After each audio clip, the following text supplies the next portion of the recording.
Il faut juste imaginer la scène un instant. Genre vraiment se projeter. D'accord, je t'écoute. Un athlète atteint le sommet absolu de sa discipline. Il remporte l'or olympique, devient champion du monde. Il bâtit un palmarès ahurissant de 122 victoires à l'international. Ah ouais, le sommet du sommet, quoi. Exactement. Il se voit même décoré de l'ordre de Lafayette. Mais en rentrant au pays, au lieu de simplement célébrer, on lui suggère de prendre les rênes de sa propre fédération. Attends, pour gérer l'administratif? Pour en gérer la comptabilité carrément, pour réparer les pots cassés parce que l'institution a mystérieusement fait disparaître des centaines de millions de francs. C'est un scénario qui défie complètement l'entendement. On s'attendrait à ce qu'une telle excellence individuelle repose sur une machine parfaitement huilée en coulisses. Bah oui, c'est logique. Pourtant, c'est tout l'inverse en fait. Eh bien, bienvenue dans cette nouvelle exploration en profondeur. Nous sommes aujourd'hui le vendredi 13 mars 2026. Une date importante, ouais. Absolument. Et aujourd'hui, le sujet de notre analyse est aussi fascinant que vertigineux. On a une pile impressionnante de sources sur la table. Il y a de quoi lire, hein, c'est clair. Ouais, on a la presse sportive ivoirienne de référence, genre Abidjan Sport, Super Sport CI, Sport Ivoire, et aussi Le Patriote. On a croisé ça avec des communiqués officiels du ministère. On a aussi fouillé dans des bases de données très pointues comme Taekwondo Data, hein. Tout à fait. Et même la presse internationale avec la Fédération française de football. Du coup, la mission de cette plongée au cœur de l'actualité, c'est vraiment de décrypter un paradoxe structurel. C'est ça. Comment on explique ça? Il s'agit de comprendre la transformation fulgurante du sport ivoirien sur cette période 2025-2026. Ouais, la question fondamentale est là. Par quel mécanisme un pays parvient-il à se muer en carrefour mondial, capable d'attirer des finales européennes sur son sol et de briller à l'international tout en jonglant avec des implosions institutionnelles majeures en coulisses? Parce que le sport aujourd'hui, c'est plus juste un petit loisir du dimanche, on est bien d'accord. Ah non, plus du tout. C'est devenu une véritable arme de soft power. Voilà, c'est un miroir grossissant de la société. Et pour saisir l'ampleur mondiale que prend la Côte d'Ivoire, il faut se projeter sur l'événement historique qui a lieu demain. Le 14 mars 2026. Exactement, au stade Félix Houphouët-Boigny, le mythique Félicia d'Abidjan. C'est vraiment un moment de bascule pour la géopolitique sportive, ça. Ce qui va s'y jouer dépasse de très loin le cadre d'un simple match. Absolument. Le Félicia accueille la toute première finale de la Coupe LFFP, donc la Ligue féminine de football professionnel française. C'est énorme. Avec une affiche de rêve en plus, le Paris Saint-Germain contre l'Olympique Lyonnais. C'est la première fois dans l'histoire qu'un match d'une compétition nationale féminine française est délocalisé à l'étranger. Ce qui est fascinant ici, c'est vraiment l'utilisation de l'infrastructure ivoirienne comme territoire d'exportation. Ouais, c'est pas un petit match amical de pré-saison, hein. Pas du tout. C'est une finale officielle. Quand on lit les déclarations des joueuses, l'enjeu est palpable. Sakina Karchaoui, l'internationale du PSG, elle insiste vraiment sur la volonté d'écrire l'histoire. L'opportunité de démontrer le niveau d'excellence du football français à un tout nouveau public. Et il faut préciser que l'arbitrage sera 100% français, dirigé par Emeline Rochebillière. Donc l'exportation du produit, elle est totale. Voilà. Mais pourquoi Abidjan, du coup?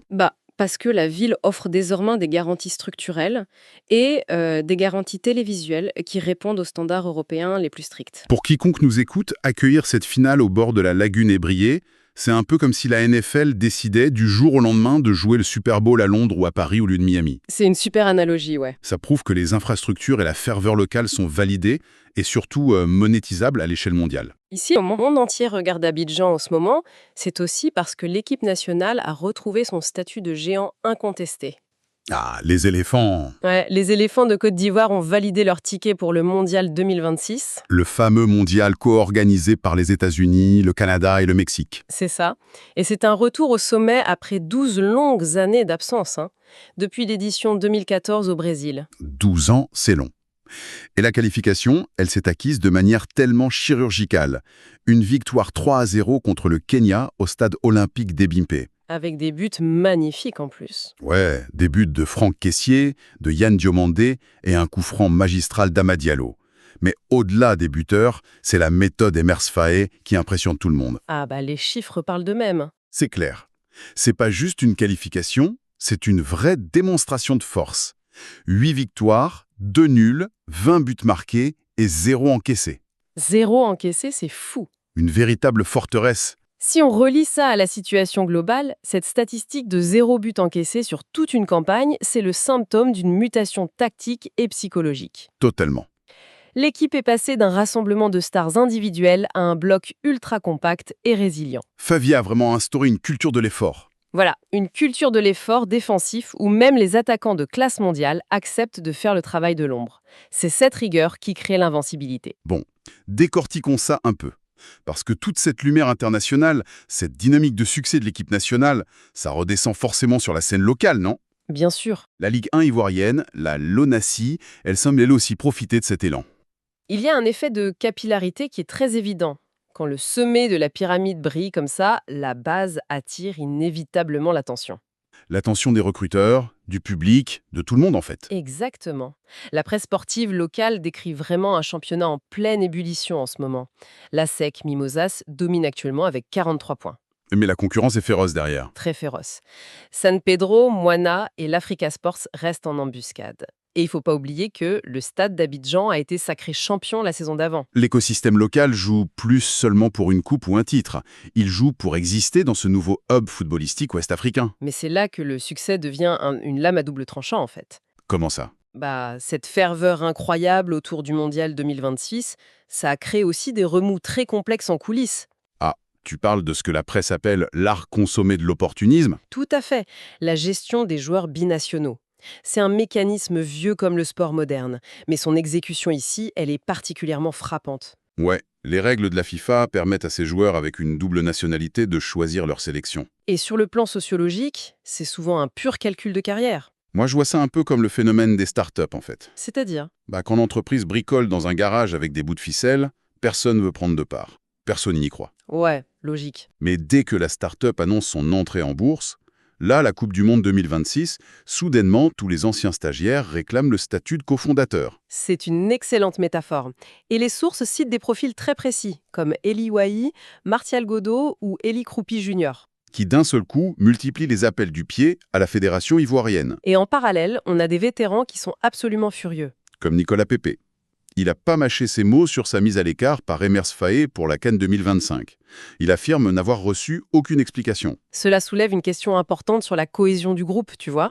C'est le grand défi de Faé. Comment on intègre ces nouveaux talents qui sont très forts sur le terrain sans détruire la dynamique d'un vestiaire qui a littéralement transpiré pour obtenir cette qualification? Les joueurs qui ont affronté les terrains compliqués, la pression des matchs couperets, ils perçoivent souvent ces arrivées tardives comme des passagers clandestins. Des gens qui viennent juste s'asseoir au banquet final, ouais. C'est le dilemme ultime pour le sélectionneur. D'un côté, une surabondance de talents attirés par la vitrine mondiale, et de l'autre, des vétérans qui se sentent jetés aux oubliettes. Le risque de fracturer l'union sacrée est vraiment immense. Mais au moins, dans le football, la structure est assez robuste pour que ces débats restent de l'ordre de la gestion sportive. C'est vrai. C'est presque un problème de riche, en fait. Mais quand on se tourne vers les autres disciplines, alors là, le contraste devient carrément glaçant. Oui, on passe d'une gestion d'égos à une question de survie institutionnelle pure et simple. C'est là que ça devient vraiment intéressant, mais aussi profondément frustrant pour quiconque suit le sport de près. L'héroïsme dont font preuve certains athlètes ivoiriens est monumental. C'est l'arbre magnifique qui cache une forêt en feu. Prends l'athlétisme, avec Marie-Josée Talou-Smith. Une immense championne. Au championnat du monde au Japon, elle se qualifie pour la finale du 200 mètres avec un temps de 22 secondes et 17 centièmes. Une performance de classe mondiale. Sauf qu'en coulisses, c'est une autre histoire. Elle avoue souffrir le martyre à cause de l'arthrose, exacerbée par le froid glacial là-bas. Elle court littéralement sur la douleur. Elle porte le drapeau national à bout de bras, toute seule. Et ce sacrifice individuel, il trouve un écho encore plus, anti-institutionnel dans le cas du taekwondo. Ah, le taekwondo, c'est le cas d'école. Les chiffres de la base de données internationale sont fous. Sheikh Sara Cissé est une légende vivante. Champion olympique à Rio en 2016, médaillé de bronze à Paris en 2024. Champion du monde en 2023 aussi. Exactement. Il a remporté 122 de ses 155 combats enregistrés. C'est un taux de réussite de 78,7%. Vertigineux. Il est même élevé au rang de commandeur de l'ordre de Lafayette. Et pourtant, comme tu disais au tout début de notre exploration, Et pourtant, on est en plein dans le syndrome classique du super-héros solitaire. Nos athlètes réussissent malgré le système et pas grâce à lui. Pendant que Cissé accumule les médailles mondiales, sa propre fédération, la FITICAD, donc la Fédération ivoirienne de taekwondo, elle est en pleine implosion. Les rapports sont catastrophiques. On parle d'une crise de gouvernance incroyable sous la présidence de Jean-Marc Yassé. Les audits révèlent que 242 millions de francs CFA sont non justifiés, Attends, 242 millions évaporés. évaporés. C'est un trou noir comptable. Le mécanisme, c'est souvent le décalage entre une gestion associative hyper amateur et les énormes flux financiers du sport de haut niveau. La fronde est tellement forte que 173 membres de la fédération réclament carrément une mise sous tutelle par l'État. Faut stopper l'hémorragie. Et l'ironie suprême, c'est la solution qu'il propose. De confier les rênes à Cheikh Salah Cissé lui-même? On demande aux sportifs qui ramènent l'or de venir nettoyer les tableaux Excel, parce que les dirigeants ont coulé la boîte. C'est tragique. Et le pire, c'est que c'est pas du tout un cas isolé dans le pays. Ah non. L'organe suprême lui-même, le Comité national olympique de Côte d'Ivoire, le CNOCIV, traverse une crise similaire. Qu'est-ce qui s'y passe? Plus de 15 présidents de fédérations dénoncent publiquement de graves dysfonctionnements tout au sommet. On a donc une dichotomie totale. D'un côté, une élite sportive au top mondial, et de l'autre, une administration qui s'effondre sous l'opacité. Face à ce grand écart insoutenable, l'État a fini par réagir. Il fallait sauver la vitrine. Le ministre des Sports, Hadjé Silasmetch, a tapé du poing sur la table. Il a sorti une feuille de route qui ressemble à une opération militaire de sauvetage. Ouais, lors d'une présentation au stade olympique d'Ibampé, le ministre a dévoilé 16 chantiers prioritaires pour l'année 2026. 16 chantiers, ça touche à tout. Il y a la préparation pour les Jeux Olympiques de la jeunesse 2026, les JO de Los Angeles en 2028. Mais il y a aussi des mesures sociétales de fond. La lutte contre le dopage, la tolérance zéro contre le harcèlement et un travail de titan sur la cartographie des infrastructures. Mais ce qui a vraiment attiré l'attention dans ces 16 chantiers, c'est la création de classes sport-études, avec une grosse relance prévue à Bouaké. Ce choix géographique est hyper stratégique. Bouaké, c'est le carrefour historique du pays. Y implanter un pôle d'excellence, c'est utiliser le sport comme outil de développement territorial. C'est l'État qui essaie de rebâtir la pyramide par la base, finalement. Absolument. Et pour appuyer ça, il y a la volonté d'instaurer une culture du mérite. Ah oui, le ministre a fait un geste fort. Il a offert 1 million de francs CFA à Khalil Diomandé, qui a gagné le prix Ebony du meilleur journaliste sportif. C'est un signal clair. L'excellence sera récompensée, même dans les médias sportifs. Et quand on met de l'ordre, les résultats sont immédiats. Regarde le judo ivoirien lors de l'Abidjan African Open. Ah oui, chez les juniors. La Côte d'Ivoire a écrasé la compétition. 7 médailles, dont 2 en or grâce à Sarah Daboné et Carly Bailly. Ils ont devancé des géants des arts martiaux comme le Sénégal et le Cameroun. Et le basket aussi brille. L'équipe nationale pointe à une solide 3e place au classement FIBA Afrique. La performance collective devient possible quand le cadre est assaini. C'est l'évidence même. Mais l'ambition de l'État ne s'arrête pas au gymnase. Elle s'étale sur les routes avec le 31e Tour cycliste de Côte d'Ivoire. Ah, le cyclisme d'eau. C'est l'outil ultime de valorisation du territoire. Sportivement, ça a été un grand succès. Le Malien Yaya Diallo a remporté 2 étapes de suite. Mais c'est le Camerounais Guim Steve Auriol qui a raflé le maillot jaune sur la durée. Au-delà de la course, la presse, notamment Le Patriote, souligne la dimension économique de l'événement. Le parcours traverse des villes comme Ananda, Dimbokro, Tiébissou. Le Tour montre à la télé les routes flambant neuves. Ça traverse le cœur de l'économie agricole, les plantations de cacao et de café. C'est une pub itinérante géniale. Mais ça a aussi mis en lumière des paradoxes assez drôles, drôles à analyser.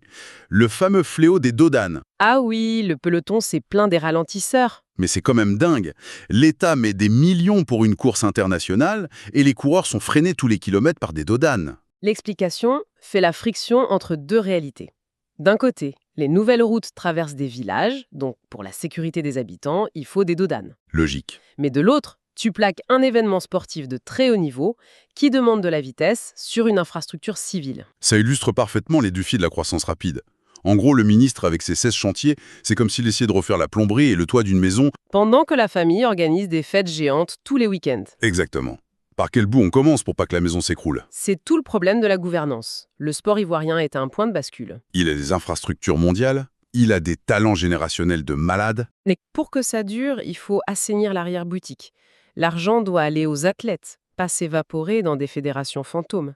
Alors qu'est-ce que tout cela signifie fondamentalement? Des finales européennes délocalisées à Abidjan, des stades certifiés, une équipe de foot invaincue. Si on prend du recul, ces éléments forment une trame très cohérente. Le sport, c'est la nouvelle route de la soie pour le soft power africain. En achetant cette visibilité, on s'achète une légitimité géopolitique immense. Et Abidjan ne se contente plus d'être juste un hub économique ouest-africain. Avec ses infrastructures et ce savoir-faire, Abidjan semble devenir la candidate naturelle pour accueillir de futurs Jeux olympiques africains. C'est très ambitieux, mais les jalons physiques sont là. Tout dépendra de la résolution des crises de gouvernance. Sans un bon ciment institutionnel, aucune candidature olympique ne tiendra. Le ciment doit être à la hauteur de la façade. C'est la pensée que l'on doit tous garder à l'esprit. C'est très bien dit. La prochaine fois qu'on regarde un match à Ebimpe ou une étape cycliste, il faut regarder au-delà du chrono. Derrière le sport, il y a des luttes de pouvoir, des enjeux de développement et l'ambition d'une nation qui synchronise ses exploits avec ses institutions.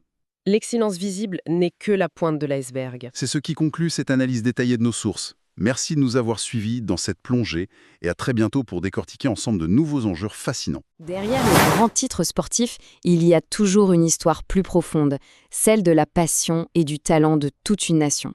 Aujourd'hui, on va jeter un œil à la Côte d'Ivoire pour voir ce que les récents succès nous disent vraiment sur l'état du sport dans le pays. Alors, pour bien saisir l'effervescence du moment, il faut qu'on revienne sur une date bien précise, un moment qui a vraiment tout changé, octobre 2025. Après 12 longues années d'attente, quelque chose que tout le pays espérait, un exploit majeur vient enfin de se réaliser. Et c'est là toute la question. Au-delà de cet événement unique, qu'est-ce que ça nous apprend sur le paysage sportif ivoirien dans son ensemble? Allez, on plonge dans le vif du sujet. On commence évidemment par le football, et plus précisément par l'immense réussite de l'équipe nationale, les fameux éléphants. Ça y est, c'est officiel. Après 12 ans d'absence, la Côte d'Ivoire a enfin son billet pour le plus grand tournoi de foot de la planète. Une nouvelle qui, vous vous en doutez, a mis le feu à tout le pays. Et le plus impressionnant, ce n'est pas juste la qualification, c'est la manière. Tenez-vous bien, sur 10 matchs joués, on a 8 victoires, 2 nuls et surtout 0 défaite. 0. Et pour couronner le tout, 20 buts marqués et une défense en béton armé qui n'a pas encaissé le moindre but. On peut parler d'une domination quasi totale. Mais attention, un succès international comme celui-là, ça ne sort jamais de nulle part. Pour comprendre, il faut regarder ce qui se passe à la maison, au cœur du championnat national. Et c'est là qu'entre en scène la Ligue 1 LONASI. C'est le véritable moteur, le vivier où grandissent les talents. Sans une ligue locale forte et compétitive, difficile de construire une équipe nationale qui tient la route. Il suffit de jeter un œil au classement pour voir que la compétition est rude. L'ASEC Mimosas est en tête, oui, mais des équipes comme San Pedro ou Mouna sont juste derrière, prêtes à sauter sur la moindre occasion. Chaque point est disputé.